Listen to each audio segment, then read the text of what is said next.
వందల కోట్లు ప్రభుత్వం సొమ్ము కొల్లగొట్టి ఇతర దేశాలకు తరలించి మేము పట్టుకున్నాక ఇక్కడ నుంచి అక్కడికి పోయింది తెలిసిందే కదా అంటాడు అధ్యక్ష. మీ ఖాతాలో ఉన్న పైసలు సైబర్ క్రైమ్ వాడు వేరే ఖాతాలకు మార్చుకొని వాడు ఎన్నో కొండ మీద కూర్చొని ప్రసాద్ గారి ఖాతాలో ఉన్న సొమ్మంతా నా దగ్గరకు వచ్చింది నన్నేందుకు పట్టుకునేది అంటే మన అర్థం ఉందా అధ్యక్ష? హెచ్ఎండిఏ ఖాతాలో ఉండాల్సిన కోట్ల రూపాయలు లండన్లో ఏదో కంపెనీకి మార్చి ఆ లండన్ కంపెనీ వెనకాల నీకేం లాలుచుందో చెప్పకుండా ముందు ట్రైపార్టీ అగ్రిమెంట్ ఉన్నదాన్ని బైపార్టీ అగ్రిమెంట్ చేసి బైపార్టీ అగ్రిమెంట్ల ఎన్నికల నిబంధనలు ఉల్లంఘించి రాష్ట్ర ప్రభుత్వ విధి విధానాలను ఉల్లంఘించి అన్ని రకాలుగా కోట్ల రూపాయలు అధ్యక్ష 55 కోట్లు అంటుండు అధ్యక్ష. వీళ్ళు చేసుకున్నది 600 కోట్లు ఎన్నికే 55 కోట్లు ఇవ్వగానే నేను పట్టుకున్నా అధ్యక్ష. 55 కోట్లు ఇవ్వగానే నేను పట్టుకున్నా కాబట్టి 500 కోట్లు మిగిలిపోయినాయి అధ్యక్ష. లేకపోతే నేను ఆయన వచ్చింది కదా చెప్పిన కదా అధ్యక్ష జర్ర ఊ అని అయిపోతుందని. నేను జర్ర ఊ అంటే 600 పోతుండే అధ్యక్ష. 55 కోట్లు చిన్న అమౌంట్ అధ్యక్ష ప్రజలది. ఇవాళ హాస్పిటల్లో 50,000 లక్ష రూపాయలు హాస్పిటల్ ఖర్చులకు లేకుండా ప్రాణాలు పోతున్నాయి అధ్యక్ష. ప్రభుత్వ సొమ్ముకు జవాబుదారీతనంగా ఉండాల్సిన ప్రజాప్రతినిధులు 55 కోట్లు పోతే ఏమైంది? ఇవాళ ఈ రేసులు అంటాడు, ఫార్ములా రేసులు అంటాడు, ఎల్లుండి రేసు గుర్రాలతో కూడా ప్రతిష్ట వస్తుందంట, ఆ తర్వాత జువ్వా కూడా ఇది అంటాడు, ఆ తర్వాత గుట్కా కూడా అంటాడు, ఆ తర్వాత డ్రగ్స్ కూడా అంటాడు. ఇవన్నీ కూడా ఏదో రకంగా పాపులారిటీ తెచ్చేటివే కదా అధ్యక్ష. ఫామ్ హౌస్లో డ్రగ్స్ దొరుకుతాయా మేము పడకపోతే దావత్ చేసుకోవద్దా అంటాడు. ఏంది అధ్యక్ష ఈ దబాయింపు? ఏంది పండుగ పూట దీపావళి పండుగ పూట మనం చేసుకుంటే చిచ్చుబుట్లు కాల్చుకుంటాం అధ్యక్ష, సారాబుట్లు పెట్టుకుంటాం అధ్యక్ష. డైరెక్ట్ డ్రగ్స్ కొకేన్ కన్జ్యూమ్ చేసిన వ్యక్తి ఆ ఇంట్లో పట్టుబడితే బయటకు వచ్చి దబాయిస్తాడు. అవును మా బామార్ది గృహప్రవేశం చేసుకుంటే కనీసం కొకేన్ అన్న తీసుకోమా మేము? ఏ సంస్కృతిలో ఏ సాంప్రదాయంలో ఉంది అధ్యక్ష? మీరు చూడండి వారు ఏం మాట్లాడుతున్నారో. సరే వీళ్ళు ఇట్లా మాట్లాడి ఇప్పుడు నేను తిన్నా మీరే చూసారు కదా అధ్యక్ష, పెద్దల శ్రీనివాసరెడ్డి గారు కూడా చెప్పారు ఔటర్ రింగ్ రోడ్ విషయంలో నువ్వు క్యాన్సిల్ చేసేయి. ఈయననే కాదు వెనకాల నుంచి మైక్లో లేడు ఆయన కూడా అన్నాడు క్యాన్సిల్ చేయాలంటే ఎట్లా చేయాలి అధ్యక్ష? విచారణ చేయకుంటే unilateral cancellation one side cancellation జరుగుద్దా అధ్యక్ష?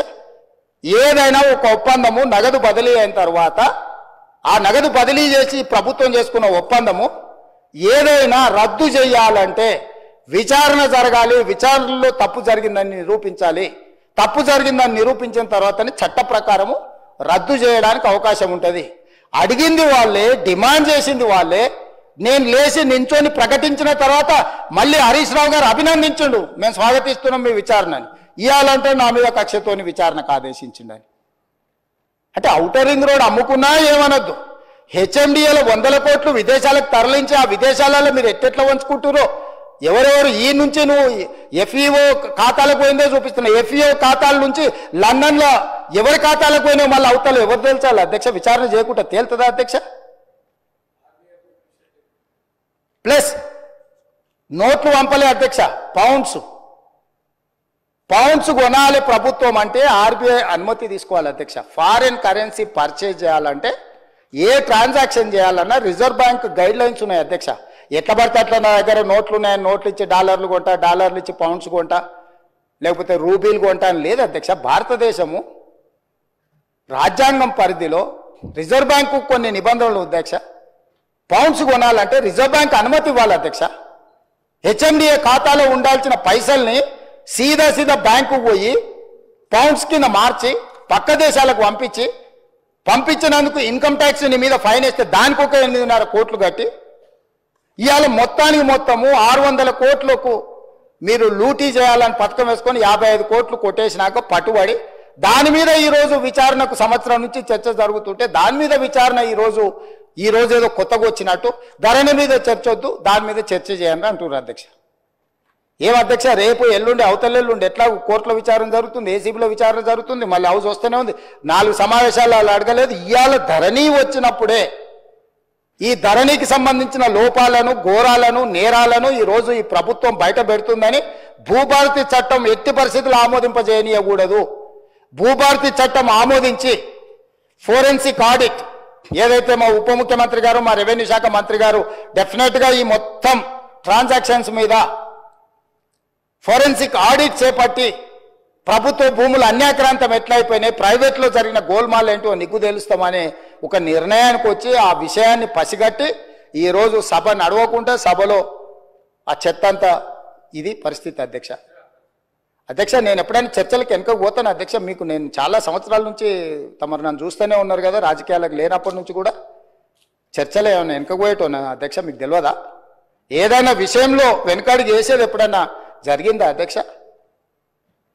అంటే ఈరోజు మీరు తప్పించుకోవడానికి, మీరు చేసిన నేరాలను కప్పిపుచ్చుకోవడానికి ఈ రకంగా సభను అవమానించి తమరిని కించపరిచే విధంగా మాట్లాడి సభా గౌరవాన్ని, ఆ కుర్చీ మర్యాదను మంటగలిపి చర్చనే జరగొద్దు, బిల్లే పాస్ కావద్దు, ఈ భూములు ప్రజలు రైతులు బాగుపడొద్దు అని ఒక కుట్రపూరితమైన నేరాపూరితమైన ఆలోచనతోటి ఈరోజు వాళ్ళందరూ అట్లా ఆటవికంగా వ్యవహరించడాన్ని మమ్మల్ని వదిలేయండి అధ్యక్ష. మేము పాలకపక్షం, వాళ్ళు ప్రతిపక్షం ఉండొచ్చు.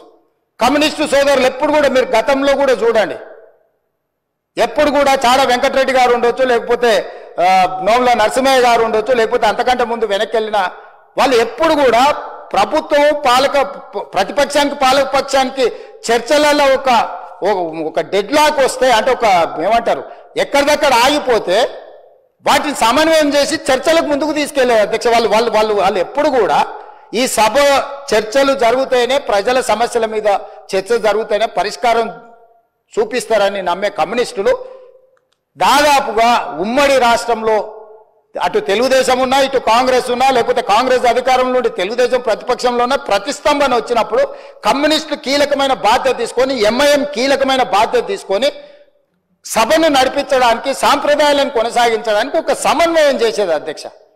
ఇవాళ ఏదీ లేదు అధ్యక్ష, ఎవరు మాట వినడం లేదు. వాళ్ళేం ఎంఐఎంఆర్ లేకపోతే బీజేపీ ఆర్ కమ్యూనిస్టులు మా పార్టీ క్రియాశీలక సభ్యులేం కాదు అధ్యక్ష. వాళ్ళందరూ చర్చ జరగని చర్చ ఇది అత్యంత కీలకమైంది. మేము కొన్ని అంశాలు ప్రభుత్వం దృష్టికి తీసుకుదలుచుకున్నాం. తెచ్చుతున్న చట్టంలో కూడా ఏదైనా లోపాలు లేకపోతే వాటిలో ఏమైనా సూచనలు చేయాలని వాళ్ళు అడుగుతుంటే మేము ఎవరిని మాట్లాడనీయము, మా ఇష్ట రాజ్యాంగం మేము వ్యవహరిస్తాము. ఇది తెలంగాణకు గౌరవము తెచ్చిపెట్టదు అధ్యక్ష. ఈ సభలో అట్లా వ్యవహరించే వాళ్ళ పట్ల తమరు నిశితంగా ఆలోచన చేసి ఒక మంచి నిర్ణయం తీసుకోవాల్సిన సమయం వచ్చేసింది అధ్యక్ష. 1 సంవత్సరం పూర్తి అయిపోయింది. ఇంకా మనం చిల్లర మల్లర వేషాలు వేసుకుంటా 10 సంవత్సరాలలో 100 సంవత్సరాలకు కావాల్సినంత దోసుకొని విధ్వంసం చేసి చర్చనే జరగొద్దు, చట్టమే మారొద్దు, చట్టం మా ఇష్ట ప్రకారమే నడవాలి, మీ ఇష్ట ప్రకారం వద్దు అని 23 డిసెంబర్లో అధికారం కోల్పోయారు, 24 మే జూన్లో డిపాజిట్లు కోల్పోయారు, 24 డిసెంబర్లో మీరు మెదడు కూడా కోల్పోయినట్టుగా అనిపిస్తుంది అధ్యక్ష నాకు. కాబట్టి ఇట్లాంటి వ్యవహారాలను తమరు కొంచెం గట్టిగా అప్పుడప్పుడు మీరు కూడా కొంచెం కొరడా చల్పించాల్సిన పరిస్థితులు వచ్చినట్టు నాకు అనిపిస్తుంది అధ్యక్ష. తమరు ఏ ఆదేశం ఇచ్చినా మేము పాటిస్తాం. ప్రభుత్వం వైపు నుంచి ఫార్ములా ఈ రేస్ మీద మీరు అనుమతిస్తే పూర్తి స్థాయి వివరాలను తీసుకొచ్చి కూర్చొని సభ ద్వారా తెలంగాణ సమాజానికి వివరించడానికి నాకు ఎలాంటి అభ్యంతరం లేదు. వారు ప్రదర్శిస్తున్న ఫోటో నాదే, ఆ పక్కల వాళ్ళు చూపించిన ఆయన FEO ప్రతినిధే. ఆ ప్రతినిధి వచ్చి నాకు చెప్పిన తర్వాతనే ఈ బండారం బయటపడ్డది. ఈ దోపిడీకి వేసిన దారి ట్రైపార్టీ అగ్రిమెంట్ నుంచి బైపార్టీ కావడం, బైపార్టీ అయిన అగ్రిమెంట్ ఎలక్షన్ కోడ్ వచ్చినా కూడా ఎవరికి చెప్పపెట్టకుండా ఒప్పందాలు లేకుండానే కోట్ల రూపాయలు దేశాన్ని దాటి తరలించడం, ఆ తర్వాత ఒప్పందాలు చేసుకోవడం, ఆ తర్వాత మిగతా సొమ్మును కూడా లాగడానికి వాళ్ళు ప్రయత్నం చేయడం, ఇవన్నీ వేగంగా ఒకదాని వెనకాల ఒకటి జరిగినాయి అధ్యక్ష. ఎవరికి ఎలాంటి అనుమానం లేదు. FEO ప్రతినిధులు నన్ను కలిసిండ్రు, నన్ను కలిసి వాళ్ళ భాగవతం చెప్పినాకనే నేను దాన్ని కనిపెట్టి అధికారుల నుంచి సమాచారం సేకరించి విచారణకు ఆదేశించిన, విచారణలో ఏ విధంగా ముందుకు వెళ్లాలనో కూడా మేము అందరితో చర్చించి, న్యాయ నిపుణులతో చర్చించి ఒక నిర్ణయం తీసుకున్నాం. ఆ నిర్ణయం మేరకే గవర్నర్ గారికి లేఖ రాసినాం. గవర్నర్ గారు కూడా న్యాయ నిపుణులను సంప్రదించిన తర్వాతే విచారణకు అనుమతి ఇచ్చిండ్రు. ఈ ప్రాసెస్ మొత్తము ఇన్ని సంస్థలు, ఇన్ని వ్యవస్థలు ప్రాసెస్ చేసిన దాన్ని ఇప్పటికిప్పుడు అన్ని బిజినెస్లను సభలో సస్పెండ్ చేసి చర్చకు తీసుకోవాలని వాళ్ళు మొండి పట్టు పట్టడం, మంకు పట్టు పట్టడం నేను అర్థం చేసుకుంటా హరీష్ రావు గారిని. ఎందుకంటే హరీష్ రావు గారు ఇక్కడ అల్లరి చేసి చొక్కాలు తెచ్చుకోకపోతే ఇంటికి పోతే కొరడా దెబ్బలు ఉంటాయి అధ్యక్ష, కోదండ ఉంటుంది అధ్యక్ష. నాకు తెలుసు ఏం చేస్తున్నావు నువ్వు అని ఆయన అడుగుతాడు. ఆయన ఇట్లాంటివి జరిగినప్పుడు కొడుకు విషయంలో ఏది చేసినా కూడా కాపాడాలన్న ఆలోచనతో హరీష్ రావు గారిని కొరడాతో కొడతాడు అధ్యక్ష. కొన్నిసార్లు ప్రజల కోసం కొన్ని కొరడా దెబ్బలు తినాల్సి వస్తుంది. నువ్వు మరీ శీలాన్ని నిరూపించుకోవడానికి, లేకపోతే నేను బాగా వీరోచితంగా కొట్లాడినని, లేకపోతే నిన్న నువ్వు అడిగితేనే ఔటర్ రింగ్ రోడ్లో మేము వేసిన విచారణకు కావాలని నువ్వు తారక రామారావు గారిని ఇరికిచ్చినావు అని మీ కుటుంబంలో పంచాయతీ ఉండొచ్చు అధ్యక్ష. సహజంగా కుటుంబం అనే తర్వాత చిన్న చిన్న సమస్యలు ఉంటాయి అధ్యక్ష, మీకు తెలియదా? ఇప్పుడు నువ్వు ఉద్దేశం ఏముందో నాకు తెలియదు.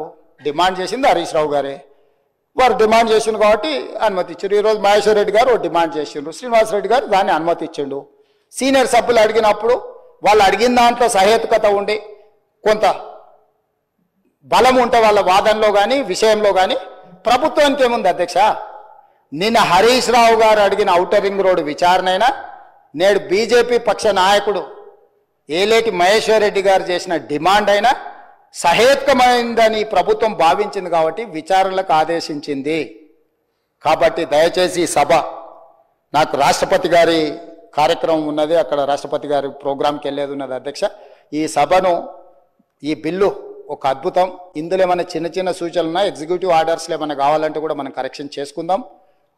ప్రభుత్వం ఓపెన్ మైండ్తో ఉన్న, ప్రభుత్వానికి ఎలాంటి హిడెన్ ఎజెండా లేదు. ఒక మంచి చట్టం తెస్తే మాకే పేరు వస్తుంది. ఎందుకంటే ఈ భూమితో ముడిపడి ఉన్న ప్రాంతం తెలంగాణ. ఈ భూమే సర్వం, ఈ భూమే తెలంగాణ సార్వభౌమాధికారాన్ని తెచ్చిపెట్టింది. ఈ భూమి కోసం అసూలు బాసిన వాళ్ళు ఉన్నారు, వాళ్ళందరూ కూడా న్యాయం చేయాలనే సాదా బైనామాలు కావచ్చు, రెవెన్యూ రికార్డు కావచ్చు, లేకపోతే పోడు భూముల పట్టాలు కావచ్చు, లేకపోతే అసైన్మెంట్ పట్టాలు కావచ్చు, ఏదైనా భూమి రిలేటెడ్ ఇష్యూ. భూమి అంటే భూభారతి అని అంటే అది ఇందిరమ్మ కాంగ్రెస్ పార్టీ. ఎందుకంటే అసైన్మెంట్ భూములు ఇచ్చింది కానీ, పోడు భూముల పట్టాలు ఇచ్చింది కానీ, పేదలకు ఇండ్ల పట్టాలు ఇచ్చింది కానీ, ప్రతి వాడికి భూ పంపకాలు చేయడం ద్వారానే కాంగ్రెస్ పార్టీ ప్రజలలో ఈ రోజుకు 140 సంవత్సరాల నుంచి ఉన్న పార్టీ ఇంకా ప్రజలల్లో ప్రేమ అభిమానం ఉంది. ఇందిరమ్మ పేరు తలుచుకుంటున్నారు అని అంటే ఈ భూమి యొక్క హక్కులను పేదవాళ్ళ కోసం కాపాడడం వల్లనే.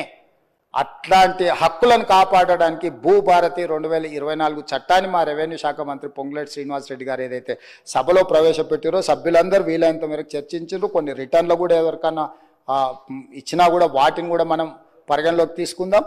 అన్ని రకాలుగా ఒక మంచి చట్టం చేసుకుందాము. ఈ మంచి చట్టంలో అందరినీ ఇప్పటి కూడా నేను విజ్ఞప్తి చేస్తున్నా, ఇవాళ సాయంత్రం వరకు బీఆర్ఎస్ఓ లేదన్నా రిటర్న్ డాక్యుమెంట్ సబ్మిట్ చేసినా కూడా తమరు అనుమతి ఇవ్వండి. ఒకవేళ అసెంబ్లీ సెక్రటరీ గారికి వాళ్ళు ఏదైనా పంపించిన అందులో ఏదైనా విలువైన సూచన ఉంటే అధికారులకు కానీ నేను మంత్రి గారికి కానీ అడుగుతున్నా. ఈ ఒకవేళ ఏదైనా ఉన్నా కూడా ఎగ్జిక్యూటివ్ ఆర్డర్లో, ఒకవేళ చట్టంలో మనం అమెండ్మెంట్ చేసుకోవడానికి ప్రొవిజన్ లేకపోయి ఉండొచ్చు, ఏదైనా ఉంటే, అంటే వాళ్ళు ఇంత అల్లరి చేసినా ఏది చేసినా వాళ్ళు ఏదైనా విలువైన సూచన చేస్తా అంటే మాత్రం మాకు ఎలాంటి అభ్యంతరం లేదు అధ్యక్ష. ఈ చట్టాన్ని మీ అందరూ పెద్ద ఎత్తున మద్దతు పలికి ఆమోదించాల్సిందిగా నేను కోరుకుంటున్నాను అధ్యక్ష. ధన్యవాదాలు.